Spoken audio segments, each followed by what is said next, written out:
తండ్రి లాంటి వాడు, ఓట్లేయండి అని అడుగుతున్నారు. మీ సమక్షంలో అడుగుతున్నాం. బొత్స సత్యనారాయణ గారు జగన్మోహన్ రెడ్డి గారికి తండ్రి సమానులట. తండ్రి సమానులట.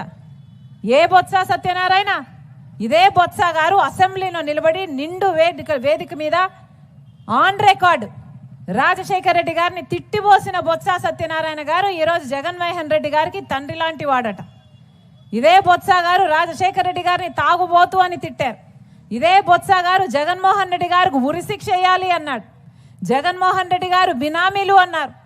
ఎన్ని మాటలు అన్నాడు.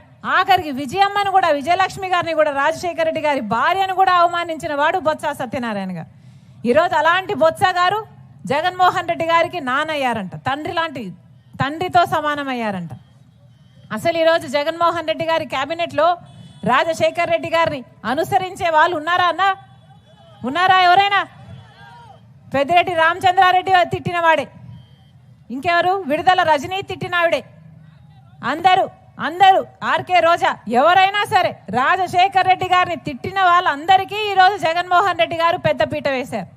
వీళ్ళందరూ తండ్రులంట, ఈయనకు అక్కలంట, ఈయనకు చెల్లెళ్ళంట. మరి నిజంగా నిలబడిన వాళ్ళంతా ఏం చేశారు? జగన్మోహన్ రెడ్డి గారు నిజంగానే నిలబడిన వాళ్ళు, ఆయన కోసం పాదయాత్రలు చేసిన వాళ్ళు ఏమీ గారు, ఆయన కోసం పనిచేసి గొడ్డలి వేట్లకు బలైపోయిన వాళ్ళు ఈయనకు ఏమీ గారు.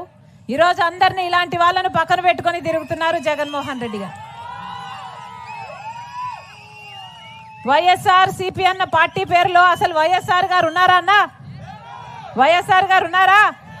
వైఎస్ఆర్ గారు ఎప్పుడో పోయారు. ఈ రోజున్నది వై అంటే వైవి సుబ్బారెడ్డి, ఎస్ అంటే సాయిరెడ్డి, ఆర్ అంటే సజ్జల రామకృష్ణారెడ్డి. వీళ్ళే మిగిలారు కదా. ఎక్కడున్నారు? వైఎస్ఆర్ గారు ఉన్నారా? వీళ్ళ రాజశేఖర రెడ్డి గారి ఆశయాలను నిలబెట్టేది. రాజశేఖర రెడ్డి గారు రైతుల్ని నెత్తిన పెట్టుకున్నాడు కదా. మరి జగన్మోహన్ రెడ్డి గారు ఏం చేశారు? కనీసం డ్రిప్ వేసుకుందామంటే డ్రిప్కు సబ్సిడీ ఇస్తున్నారా? పంట నష్టపోతే పంట నష్టపరిహారం ఉందా? కనీసం మద్దతు ధర ఉందా అన్న రైతులకి? మరి ఏం చేసినట్టు జగన్మోహన్ రెడ్డి గారు? 3,000 కోట్లతో ఒక ధర స్థిరీకరణ నిధి ఏర్పాటు చేస్తాను, రైతన్న వాడు నష్టానికి అమ్ముకునే అవసరమే ఉండదు అని జగన్మోహన్ రెడ్డి గారు చెప్పి కదా ఓట్లేయించుకున్నారు. ఒక్క సంవత్సరమైనా 3,000 కోట్లు పక్కన పెట్టాడన్న జగన్మోహన్ రెడ్డి గారు. రైతులను మొత్తం నాశనం చేశారు. ఈరోజు మన రాష్ట్రంలో అప్పు లేని రైతు ఉన్నాడా అన్న?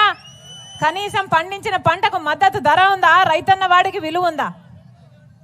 ఏం చెప్పారు జగన్మోహన్ రెడ్డి గారు? ఇలాగే మైకు పట్టుకొని 5 సంవత్సరాల కింద జగన్మోహన్ రెడ్డి గారు చెప్పిన మాట, సంక్రాంతి వచ్చినప్పుడల్లా జాబ్ క్యాలెండర్ వస్తుంది అన్నాడు.